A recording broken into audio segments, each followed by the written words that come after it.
ಸಮ್ಮೇಳನದ ಅಧ್ಯಕ್ಷರು ಎಳೆಯ ಸುಮಾರು 40-50 ವರ್ಷಗಳ ಅರ್ಧ ಶತಮಾನದಷ್ಟು ಕಾಲ ಕನ್ನಡದಲ್ಲಿ ಮಕ್ಕಳಿಗಾಗಿ ಪ್ರೀತಿಯಿಂದ ಬರೆದು ಮಕ್ಕಳ ಮನಸ್ಸನ್ನು ಅರಳಿಸಿದವರು.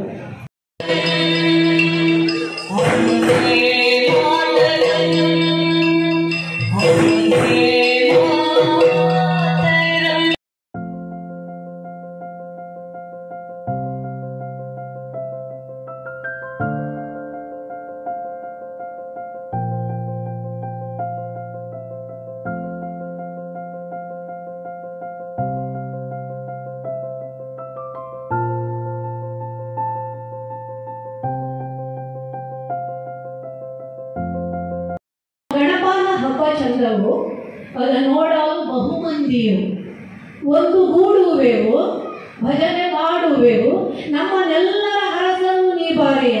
ದಾಸರು ಕೂಡ ಹೀಗೆ ಕಟ್ಟಲಿಲ್ಲ ಪದ್ಯ. ನಾನಿನ್ನ ದಾಸನಯ್ಯ ಅಂದರು ದಾಸರು. ಶಿವಣ್ಣ ಮಾಸ್ಟರು ಒಂದು ಗೂಡುವೆವು ಅಂತ ಹೇಳಿದರು, ಭಜನೆ ಮಾಡುವೆವು ಅಂತ ಹೇಳಿದರು.